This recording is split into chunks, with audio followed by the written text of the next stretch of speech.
Have you ever wondered why a glance can turn into a hunger that never sleeps, and why a man who barely knew a woman yesterday can become a storm that shakes her doors by tomorrow?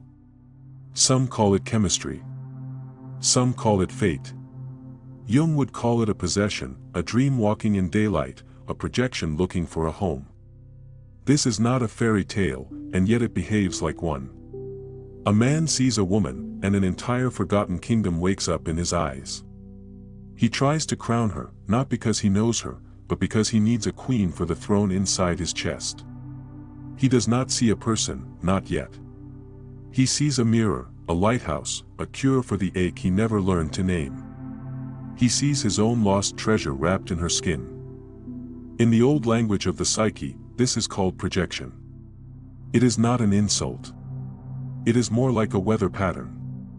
A cloud moves, and the town believes the sun has changed. In truth, the sun is the sun, and the cloud is the cloud. When projection happens, a person places an inner image onto another. He needs a hero, so he assigns himself the quest. He needs a goddess, so he paints her face with light.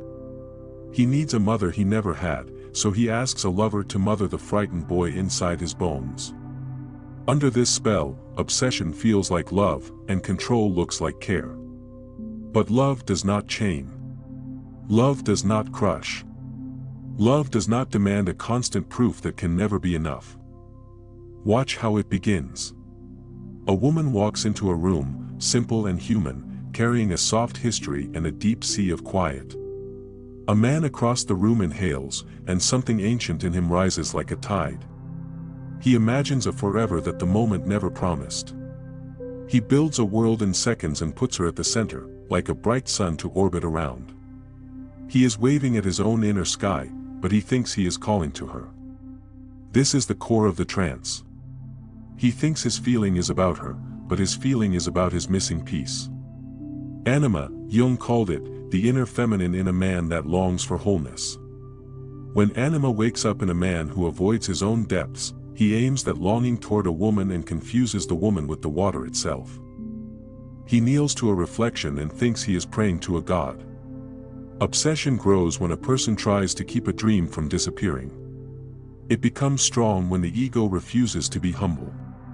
The ego wants to own the thing it loves. The ego wants to settle a trembling hand by locking the vault. If the hand trembles from an old wound, the vault becomes a prison for whoever is inside.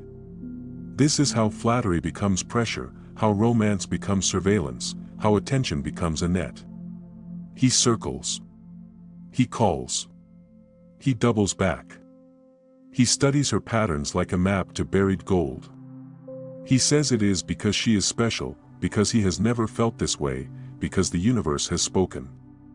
In truth, he wants to keep an inner child from crying. He wants to stop a ghost from rattling in the attic of his mind. The shadow is the part of the self that is sent away. Every person has one.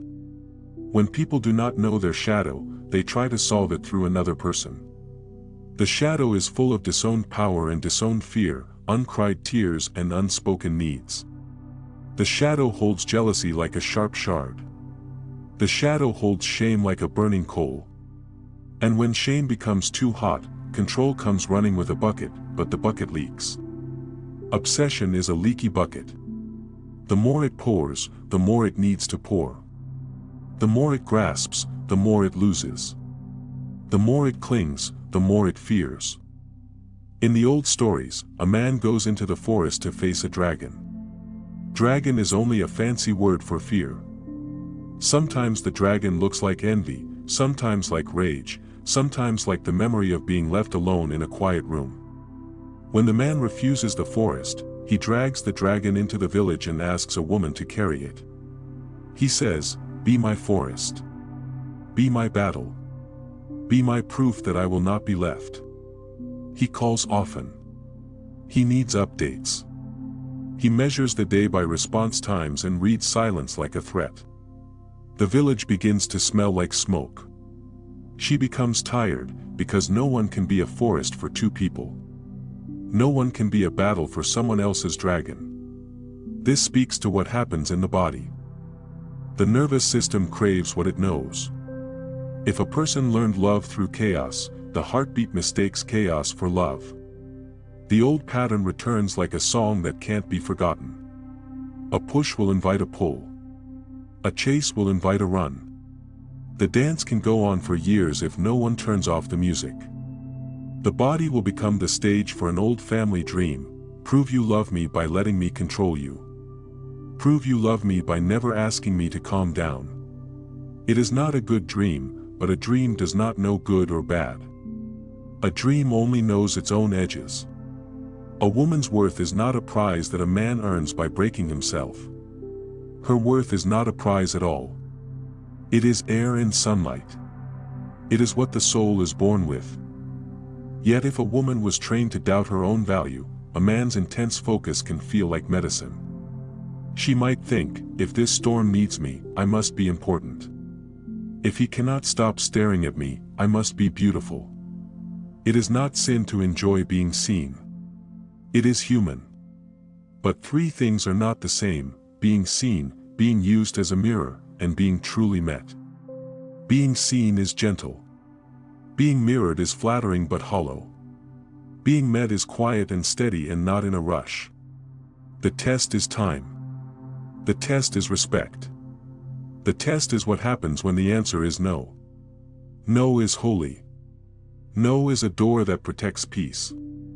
In the language of the psyche, a boundary is a border of what is allowed to enter. Without a border, there is no garden. A garden without a fence is a field for any animal to run through, and the flowers will not grow. In Jung's terms, individuation is the process of growing into one's wholeness. It is not a trick, and it is not small. Individuation is a woman realizing that she is not here to be the missing piece for every unfinished man. Individuation is a man realizing he must hold his own sadness, his own hunger, his own rage, without passing them off as romantic devotion. Individuation turns obsession into a teacher that says, "Look inside."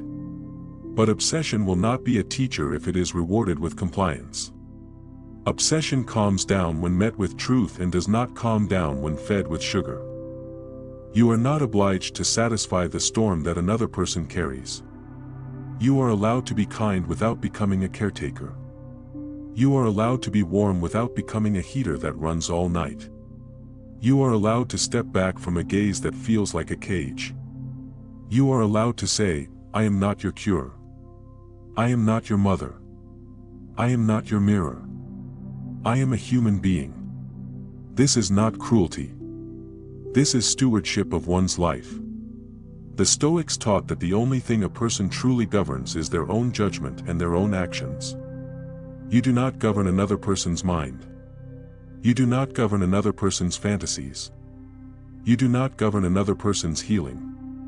You can invite, you can bless. You can refuse. Look at the pattern with clear eyes. He calls it love, but the shape looks like conquest. He brings flowers and writes poems, but the root is not tenderness, the root is a fear of losing control. He says, "Tell me everything you do," but he means, "Tell me you are safe inside my circle." He says, "I want to protect you," but his protection is a fence around your joy. He says, "I think about you all day," and his eyes are already exhausted from study. He does not want to know you, he wants to confirm a script. This script can be burned, but only by the person who wrote it. No amount of performing will fix a script like that.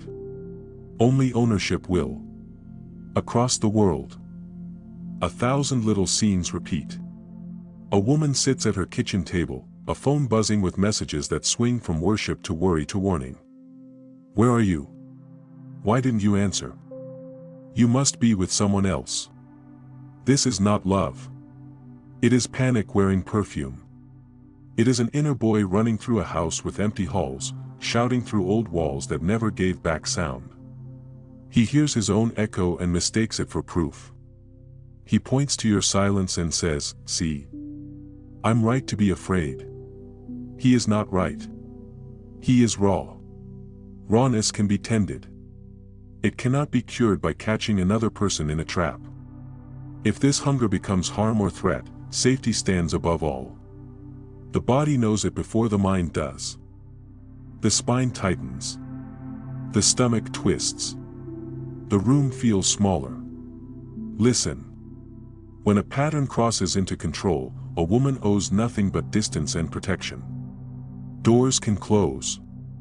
Numbers can be blocked. Even mountains must keep their shape when storms slam their sides. It is not selfish to protect life. It is wise. It is adult. It is love of self in a clean form. Notice the softer pattern too, the one that looks gentle and still is a spell. Sometimes the man is sweet like morning bread. He asks many questions, he offers many compliments, he wants to meet, but always on his terms. He promises a future with thick paint and heavy hands. He speaks of destiny and appears at every door she enters. He claims this nearness is fate. If fate ignores the word no, it is not fate. If fate needs you to stop breathing your own air, it is not fate. Fate is quiet. Fate can wait. Fate respects edges like waves respect shores. Now listen to the hidden warning Jung would offer. Beware inflation. Inflation is when a person becomes too big in their own mind, when a single role grows until it eats the rest of life. A woman can be pulled into becoming a symbol, the muse or the virgin or the forge of all his growth. A man can be pulled into becoming the hero or the rescuer or the king who never lets his crown rest. These costumes are heavy. They are masks over ordinary faces. Ordinary is not an insult. Ordinary is the planet on which true love walks. Love does not need gold leaf and trumpets to begin. Love needs 2 small chairs and 2 hearts that can stay still. Projection is a mirror trick, and a mirror trick can be undone. When a man says, "You are my everything," a woman who lives in her center can breathe and answer, "I can be something real to you. I cannot be everything." When a man says, "I will die without you," a woman with her strength awake can say, "Your life belongs to you. Your breath belongs to you. You will live by your own choice." This is not a cold heart that speaks, it is a warm one with a spine. Softness without a spine is not kindness. It is an invitation to be turned into someone else's medicine. A story helps. A young woman meets a man whose eyes shine like the surface of a river at noon. He gives her a small stone and tells her it is a token of his promise. He tells her that she heals parts of him he thought would never open. He holds her hand and calls her miracle. Who would not melt at such tender words? But soon his words turn into demands. He wants every hour. He wants every thought. He becomes jealous of books. He becomes angry at the wind for blowing through her hair. When she laughs with a friend, he counts the seconds until she returns to him. If she leaves the room and forgets her phone for 20 minutes, he arrives with fire in his voice. He calls this passion. It is not passion. It is the fear of falling apart disguised as devotion. The woman tries to accommodate. She tries to wear smaller smiles and takes shorter steps. She shrinks and calls it love. She becomes so careful that she forgets her own music. Finally she wakes at night with a dream of a locked door and a bird beating its wings against the frame. She understands. She is both bird and door. The door can be unlocked. The bird can be let out. She breathes and speaks truth. "No more," she says. This is not love. The man is forced to sit with his own echo. He can finally hear the attic rattling. He can go to the forest. He can meet his dragon. This tale is not a sentence against men. Mature men exist. A mature man carries his own shadow like a sack of seeds. He knows they must be planted in ground that he waters himself. He does not hand them to a partner and say, "Grow these for me." He brings his dreams forward and says, "Here is what I am working on." He names his fears. He does not leak them into the relationship as traps. He stays when the answer is no and does not punish. He knows that his feelings are his to feel, not weapons to aim. He knows that love is not ownership, and that desire is not a license to inspect a soul. There is another pattern to watch: the person who tries to manage their obsession by withdrawing and creating mystery. Mystery can be healthy. But mystery can also be manipulation. It is a way to maintain control from a distance. The person who keeps a lover hooked with crumbs is a person who has set up a laboratory of their own power. This is not gendered. A woman can do it to a man. A man can do it to a woman. Anyone can do it to anyone. But here, the warning stands: do not enter a lab where your heart is an experiment. If someone tests your thresholds, speaks in half-phrases, and provokes jealousy to feel large, they are not loving you. They are performing surgery without consent. Walk out of the lab. Healthy love has no reason to measure your pain like a doctor checking for a fever. You are allowed to ask clear questions. Do you love me, or do you love the image you made of me? Do you want partnership, or do you want control? Do you want to know me, or do you want me to make your fear go away? If the answer is anger at your question, the answer is already given. Love welcomes these questions. Play acting grows angry at being challenged, because play acting cannot survive bright lights. Trauma and low self-worth can tie people together with a rope no one can see. The rope is woven from hope and habit. Hope says, he will change if I am patient. Habit says, this is just how love feels. But love does not feel like walking on eggshells with bare feet. Love feels like a steady road that can be traveled with laughter. A trauma bond can loosen when someone pauses the pattern and faces the ache under it. Then the rope becomes a thread, and the thread becomes a line that can be laid down. The Stoic mind suggests a simple test. Is this in my control? If the answer is no, surrender the fantasy of control. Another person's healing is not in your control. His mood is not in your control. His imagination is not in your control. Your boundaries are in your control. Your choices are in your control. Your response to the storm is in your control. If a man's obsession builds around you, your response can be, slow down, tell the truth, make space, hold the door to your life with steady hands. If he is truly capable of love, he can step back and look inward. If he is not, he will insist, he will escalate, or he will vanish. All three outcomes teach something. The first outcome teaches hope. The second teaches limits. The third teaches that hunger will keep moving until it finds a willing host. The forbidden part of this psychology is not a dark spell that makes someone obsessed. The forbidden part is recognition. Obsession is mostly about the person who carries it, not about the person it targets. This is forbidden because many stories tell a woman she should be flattered by a storm.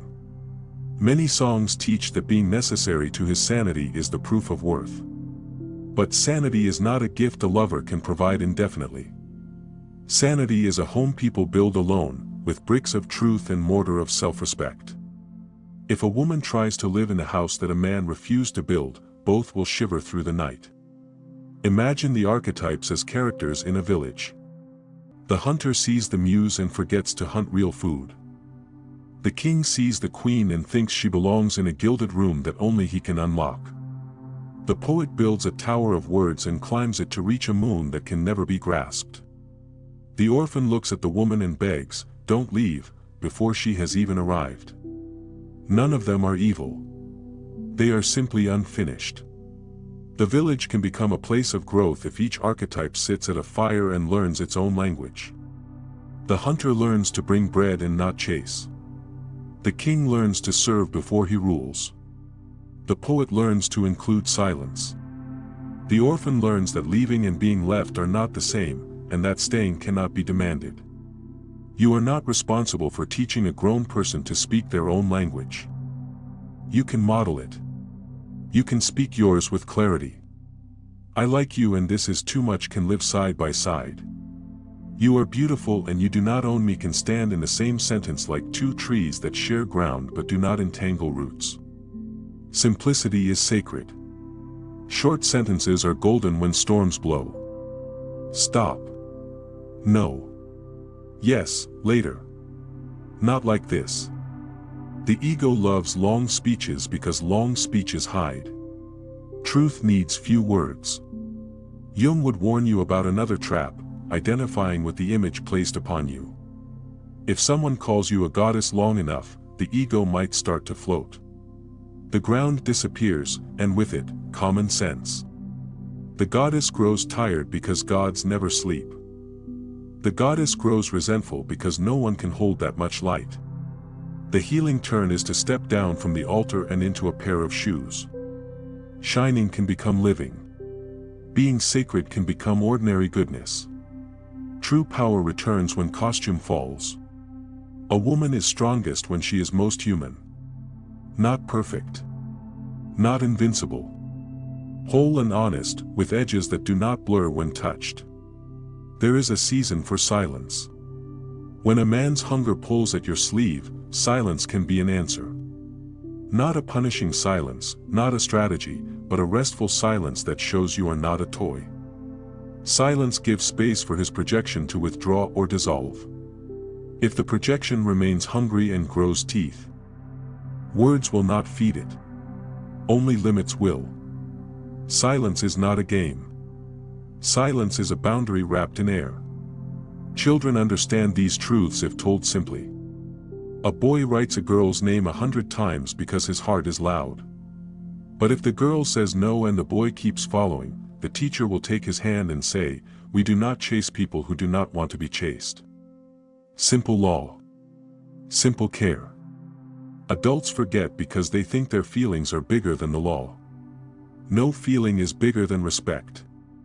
Respect is the road that allows cars to pass without crashing. Without it, even a beautiful car becomes a weapon. Another story glows on the horizon. In this one, a man notices his obsession rising like smoke. He catches it. He holds the smoke in the light. He asks, "What am I trying not to feel?" His hands shake. He sits with the shaking. He calls a friend, or a mentor, or a guide, and says, "I am scared that I am nothing without her. I am scared that I will disappear." The friend does not shame him. The friend says, "Let's go into the forest." They enter. The dragon approaches. The dragon smells like the night his father left, the day his mother cried, the year he was mocked for having feelings. He looks at this old animal with honest eyes. The dragon puts down its flame. He breathes. He returns to the village. He sees the woman again, and this time he sees a person, not a holy object. He sees her hands, her laugh, her limits. He says, "I like you." He does not say, "I will die without you." The spell breaks. Both can breathe. If love arrives after the spell is broken, it will be tender but not weak, strong but not cruel. It will not ask anyone to become small. It will not require a constant emergency to feel alive. It will choose. It will re-choose. It will apologize when wrong. It will make room for solitude, because solitude is not a threat to love. Solitude is the practice of self. Two people with solitude inside them can meet like two rivers that keep their names. They do not turn into one swamp. There is work to do inside. The work is not a mountain built of complex formulas. It is simple, and simple is not easy. It involves looking at the inner child who wants to be chosen more than they want to be safe. It involves admitting a taste for drama that feels like sugar and rots like sugar. It involves letting go of the trick that makes someone else jealous to feel powerful. Power gained by making others small makes the heart small too. Allowing someone to grow in your presence makes the heart wide. To be wide is to be a home nobody can invade without permission. You can hold your width. Talk gently to the part of you that thrills to be chased. Chasing is not bad in itself. Chasing becomes bad when it ignores the law of two-way streets. 2 feet must move. 2 hearts must lean. If only one moves and one leans, the dance is not a dance, it is a tug. You do not owe your body or your time to any tug. You can smile and mean it and still not go to dinner. You can accept flowers and still close the door. Your softness does not require compliance. Your strength does not require hardness. The middle is where grown love breathes. Watch how social media can amplify the spell. A man can scroll through images and build a world in his head where you belong to him, because your smile is on his screen. He can gather tiny proofs, the color of your dress, the face of your friend, a comment you liked, and stack them as if they made a house. But a house made of screenshots is a house of cards. Any wind can take it down. If he builds a case against your freedom based on pixels, he has left reality. Return to reality. Reality is a table with 2 glasses and eye contact. Reality is a slow walk. Reality is a quiet weekend where the phone rests. If he cannot step into reality without panic, he is not ready for intimacy, only intensity. Intensity lives fast. Intimacy lives long. A woman can carry the animus, her inner masculine, the part that makes clear decisions and sets lines with grace. When her animus is mature, she does not need to pick unnecessary fights to prove she is strong. She does not need to provoke jealousy to test devotion. She stands. She names. She honors her commitments to herself like a knight honors a vow. She treats herself with the same loyalty she once tried to rent from others. Her inner father says, "Go home on time," and she goes. Her inner king says, "No more chaos," and she listens. When this inner discipline meets kindness, a queen results. Queens do not scream to be heard. They set the rules of their court with clarity and live them. A suitor who cannot respect the gates is not banned because he is evil. He is turned away because he cannot take care of the garden. Gardens are for those who will touch the roots with clean hands.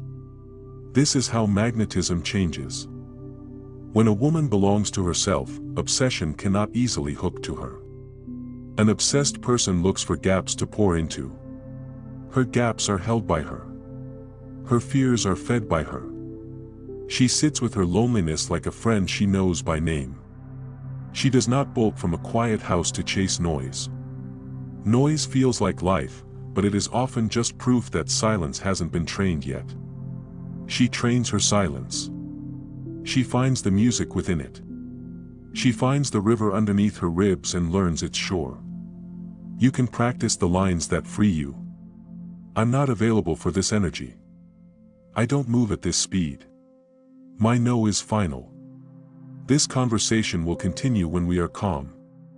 The way you speak to me does not work. I wish you well. The words do not need thorns to be strong. They only need truth. If his obsession hears truth and blames you, the blame reveals the level of work he refuses. If his obsession hears truth and becomes curious about his own heart, the curiosity reveals a path you might walk together. Jealousy is the shadow's loudest instrument. It wants action now, proof now, a fight now, a surrender now. It says, "Choose me by leaving your friends, your work, your life." But the heart that gives everything to stop jealousy will one day realize it gave itself away. Then the heart becomes bitter. Bitterness is a dark room with no windows. Do not move into that room. Keep windows in your love. Keep the door open to the outside light. Grown love walks outside sometimes and returns with stories. Trust is not the absence of risk. Trust is choosing to live while risk exists. A person who cannot tolerate risk cannot tolerate love because love is always a leap. The leap does not require blind eyes, it requires steady legs. Self-worth is the anchor. Without it, every wave feels like doom. With it, waves are weather. Self-worth is not manufactured by battles won. It grows by quiet proof. Proof like keeping a promise to wake early and walk. Proof like calling a friend back when you said you would. Proof like paying attention to the way your body says no, and believing it. Proof like sleeping enough. Proof like keeping a clean space. These are small, and they grow roots. A rooted person does not need to feed on another person's obsession to feel alive. A rooted person does not need a constant performance to feel special. Being alive is already special. The ego forgets this, but the soul remembers. Time plays a role. Obsession hates time because time reveals texture. Under time, the fantasy cracks, and the real person emerges. Under time, charm becomes character, or it becomes empty. Do not rush. Your life is not a sale ending tomorrow. You are not missing a train that will never return. The trains run every day for those who can wait on platforms with patience. Waiting does not mean passivity. Waiting means choosing not to run faster than the truth. If obsession arrives with apologies for past storms, note the difference between remorse and strategy. Remorse is quiet and steady and does not ask for reward. Strategy is urgent and wants a prize. Remorse accepts the boundary, strategy negotiates it. Remorse says, I understand. Strategy says, but what if? These are not subtle differences once the eyes are trained. Your eyes can train. Each time you honor a boundary, your eyes learn to see more clearly. There is a tenderness in all this. The man who clings is not a monster. He is in pain. Pain is not an excuse. Pain is a signal. If he uses pain to excuse harm, the signal has become a weapon. But pain can become a map. With help, pain can be drawn into new lines, like a river redirected off a town it used to flood. Therapy can help. Honest friendship can help. A simple practice like writing down the feeling instead of blasting it outward can transform a night. But the person in pain must choose these practices. No one can choose them on his behalf and keep choosing forever. Devotion to someone else's healing can become a trap if the person is devoted to their own drama instead. You are allowed to leave. You are allowed to leave and not look back. You are allowed to release the idea that leaving means failure. Sometimes leaving means success, successfully protecting your soul. Successfully honoring your body, successfully refusing a story that wanted to write you as a character instead of a co-author. Love returned to you grows you. Love that starves you shrinks you. The right door will not require you to become smaller every year. A soft prayer can hold the end of this tale. May those who project return to themselves gently. May those who carried projections put them down without shame. May those who confuse obsession with love find a teacher inside their own ribcage who knows the difference. May those who have harmed build something new, brick by brick, in the clean air of accountability.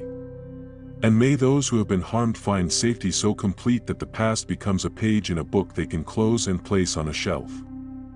When an old story tries to replay, when an old storm beats at the window, remember Jung's caution: what is not made conscious will be lived as fate. The task is not to outsmart fate with tricks. The task is to light the shadow and see what it holds. If a man calls your name from inside a temple he built to worship his idea of you, you can answer from the courtyard, come out. The sky is better. If he cannot come out, he is not ready. If he does, the two of you can sit under the open air and meet as people who each carry their own gods inside their own chests. The forbidden psychology of male obsession is not magic. It is loneliness that dressed as passion, fear that dressed as fate, hunger that dressed as devotion. Naming it does not kill love, it protects love.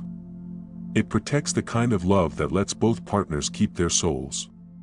It protects the kind of love that does not need to be louder than the truth to feel alive. Breathe now. There is nothing to chase. There is nothing to prove. There is only the gentle gravity of who you are and the steady courage to return to it each time something tries to pull you away. Lovers will come. Lovers will go. The right ones will not ask you to trade your freedom for their comfort. The right ones will not try to fasten your wings to their window. The right ones will watch you fly and smile and fly beside you when the wind allows. Stand at your own center. Let storms pass. Let mirrors reflect back to their owners. Let your no be a complete sentence and your yes be a free choice. Forgive yourself for any time you stayed too long. Bless yourself for any time you left in time. Own your calm like a crown. Own your joy like a daily bread. Own your solitude like a garden that welcomes those who can kneel without crushing the flowers. And if any gaze tries to turn you into a thing instead of a person, let it fall from you like rain off a roof and find the ground it belongs to. This is emotional liberation. This is detachment from validation. This is what Jung would whisper across the years: do not become someone else's symbol. Become yourself so fully that symbols bow and pass by. Choose the actual over the imaginary, the steady over the storm, the honest over the loud. Go where you are met, not where you are managed. And if you need a final line to carry in your pocket, one truth fits like a small, perfect stone: you belong to yourself.